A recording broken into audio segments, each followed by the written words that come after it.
Bismillahirrahmanirrahim. Assalamu alaikum ve rahmatullahi ve barakatuh.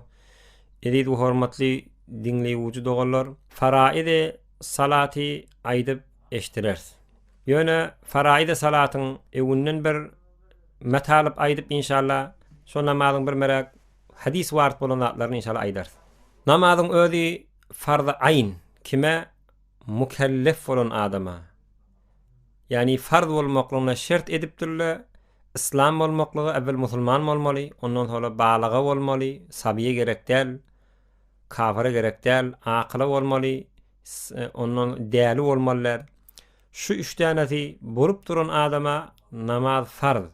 Hatta Rasulullah sallallahu aleyhi ve sellem öz mübarek sözlerine aýdypdyr. Siz öz owladyňyza muru awladakum, yani siz owlad diýdigi çykyz bolsun, çy erkek bolanmasyn, namaz bilen hükmen büýürüň, emredin.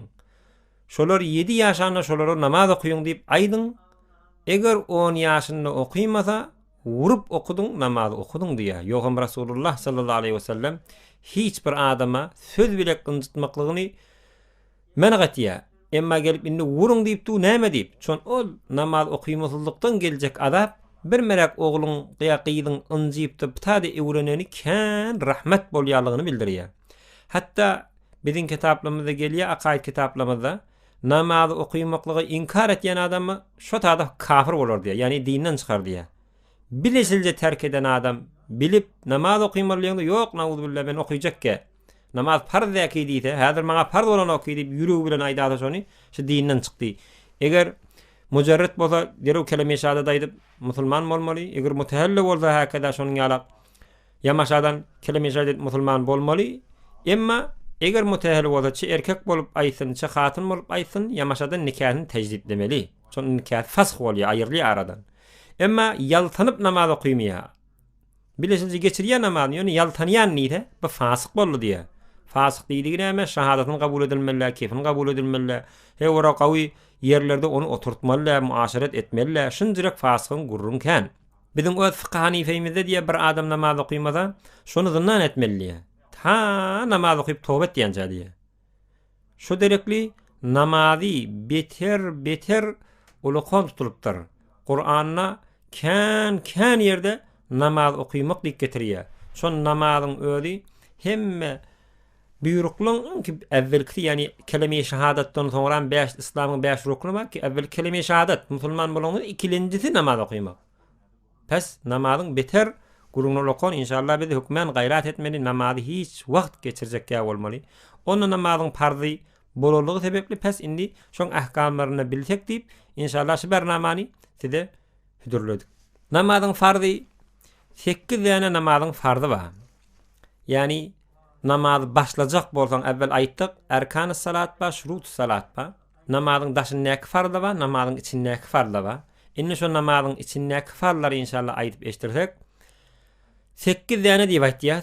6 dänesi muttafaqul qawl, yani İmam Magdam, Ebu Hanife rahimullah, İmameyn, Ebu Yusuf rahimullah, İmam Muhammed rahimullah ki olaň şagirdi bolup olar da kele haqqy iştihat berilipdir.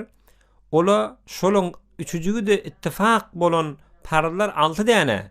Ýöne 2 däne de ihtilafly, yani İmam Magdam ýene 2 dänesine farz diýär, emma İmameyn olara farz däl. İnşallah olarda ýeke-ýeke aýdyp eşdiler.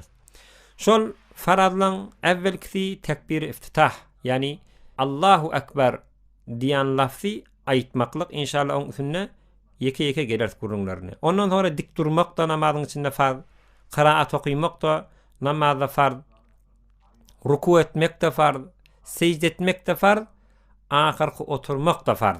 Bir teşehhüd migdary, yani inki namazyň ahyryny 2 rekatlyk bolan, 2-nji rekatda, 3 rekatlyk bolan, 3-nji rekatda oturup 4 rekatlyk bolan, 4-nji rekatda oturmaklyk teşehhüd migdary, yani ettehiyyatu migdary oturmaklyk farzlar.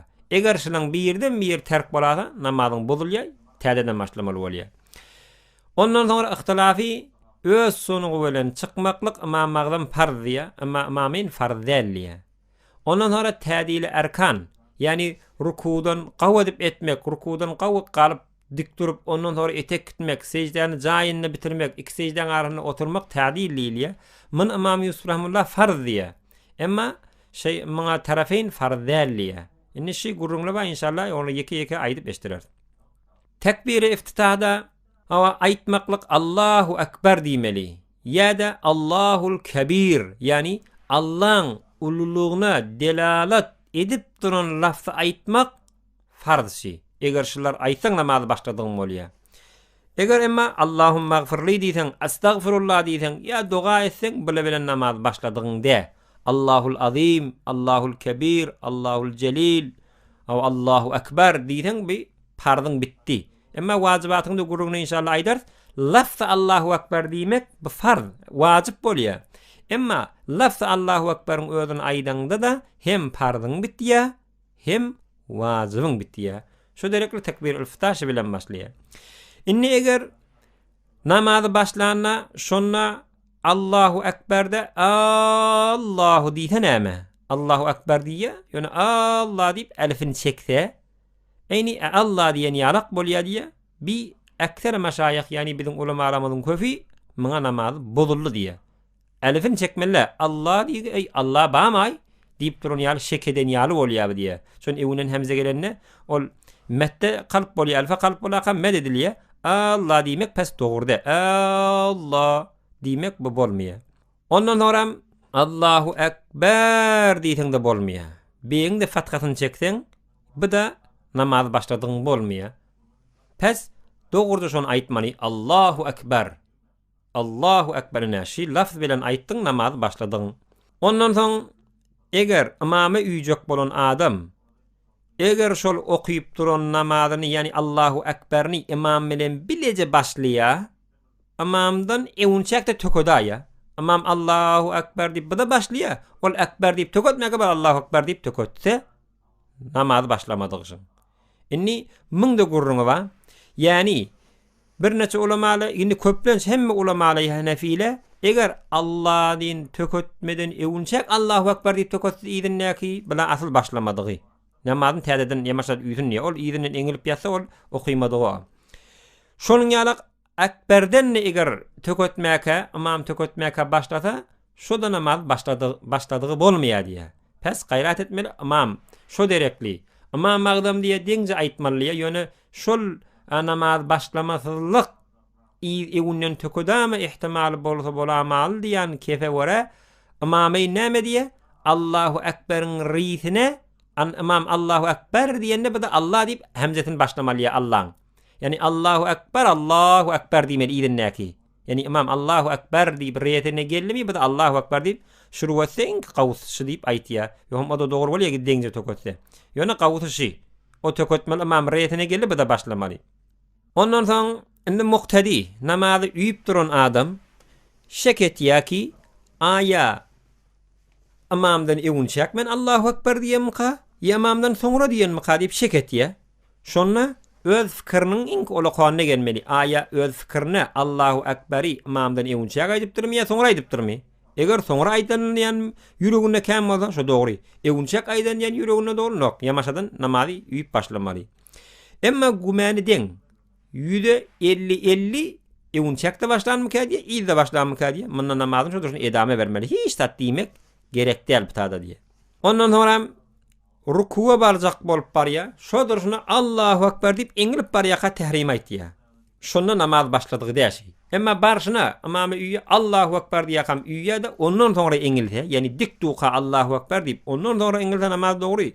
Emma eňilip barýaka Allahu Ekber diýip rukuk barana tökötse, mundan namaz dogry bolmaýar. Pes muny hükmen gaýrat etmeli, dikçe duran halatynda aýdyp ondan sonra imamy eger imamy yetişmesinde ýene bir rekat sonra ýerinden kaza edaýar. İkincisi paraýlardan qiyam, yani dik durmak. Inni dik durmak näzirek sagja bolan adam hökmen dikçe durmaly. Emma farz namazlary oturup okuýar, sagha hiç bir oduru da yok, ayağına da bilinde de oturup okuýar. Bir namazı fardy bitmedi, namazı dogry bolmaýar. Emma bir meriz adam azyz dik durup bilmeýär. Munda näme etmeli o? Ol oturmaly.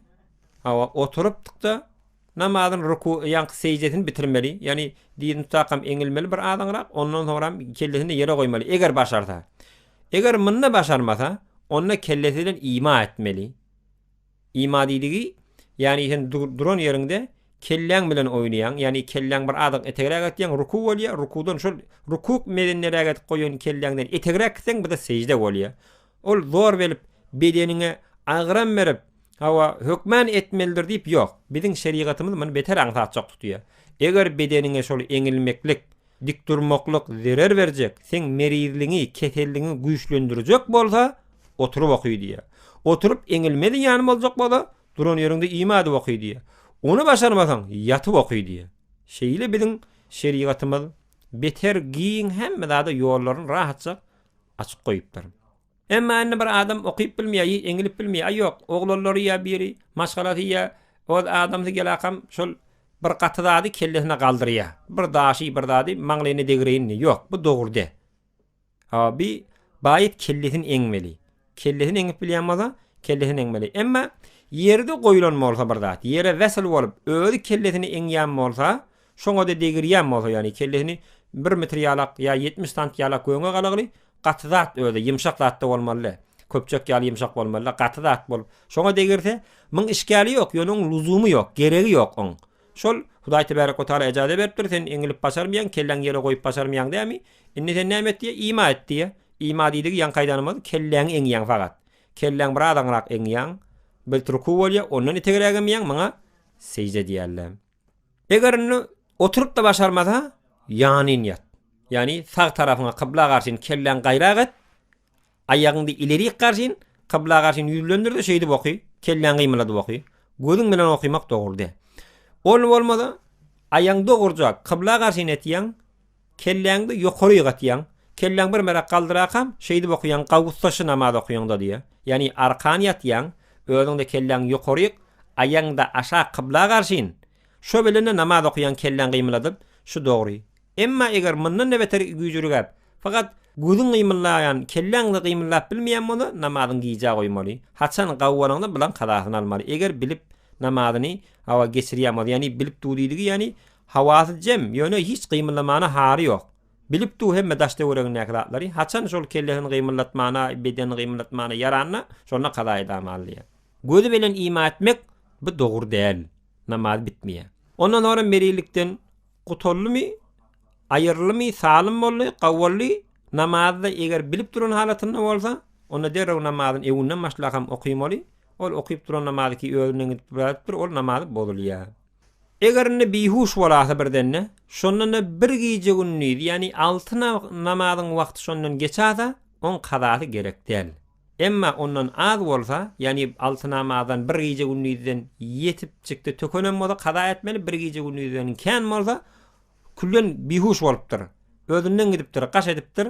Bilen hiç dady, mundan namaz gerek diýär. Şo bilen gülleri, ýani bir gije günnüýden geçen bolsa da. Emma ondan bäri bolsa hökmen ony qada etmeli bolýar. Eger inni dik durmaklyga qaýym, ýani dik durmaklyga gadyr, başarýar, ýöne ruku secde edip bilmeýär. Olar ruku secde edip bilmeýär, ýöne dik durup başarýar fakat. Munda näme etmeli? Munda gawus näme etmeli? İma edip okuýmaly, gurrun ýok. Ýöne eger oturup bilýän bolsa, oturup ima edip okuýmaly. Emma oturup da başarmasa, ona şu dik duran ýerine kellesini eňip ýöne ima edip okuýamaly. Indi her ýerde bolsun, meriz bolsun, merizde bolsun, mesen dank goýupdyrlar, ýa suwuň içine giripdir, eňilip bilen ok.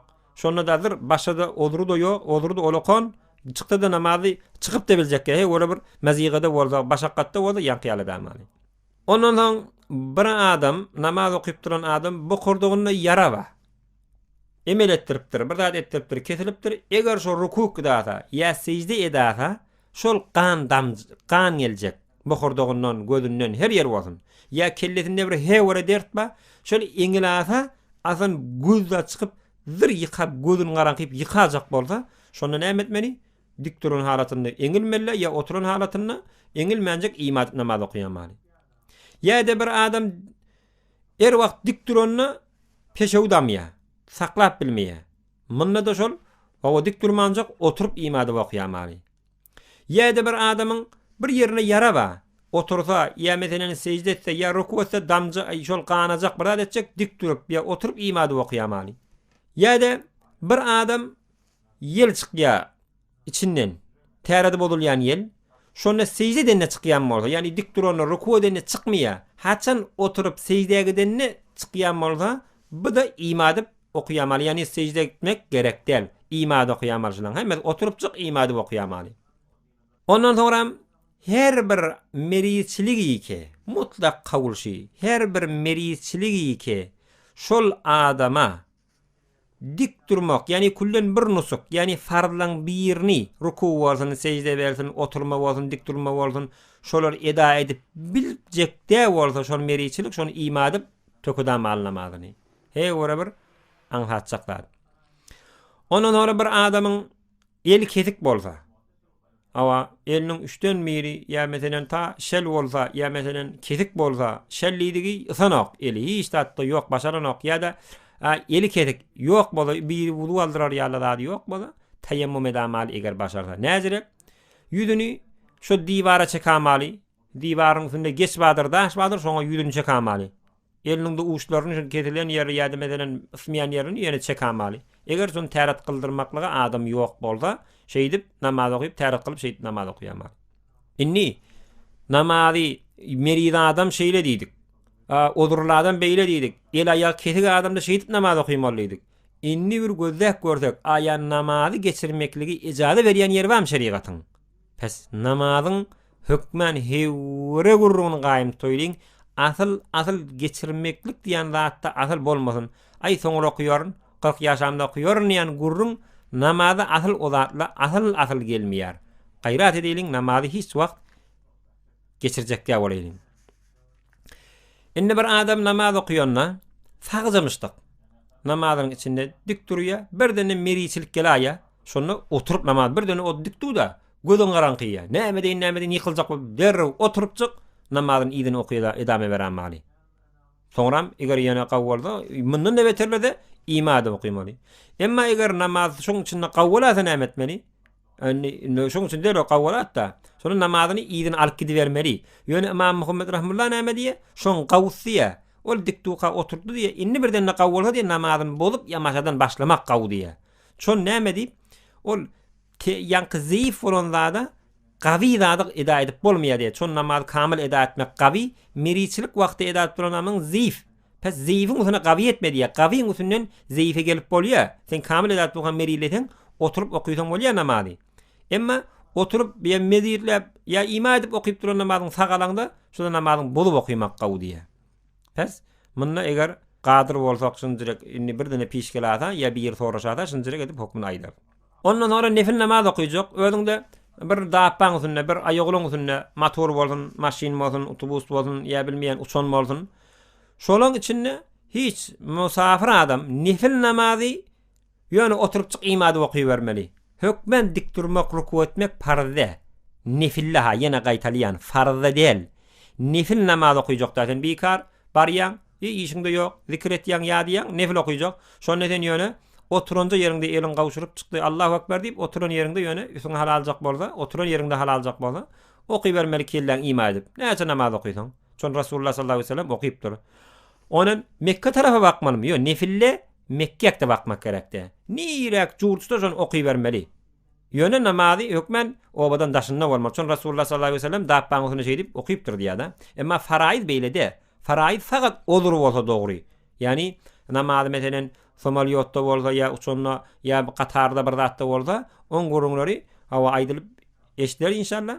Ýöne otada olur bolsa hiç de sen bir qiblan taf biljek ýa bolan fikrida kam oturan diktoron ýerinde okuymaly, dik durup berelen.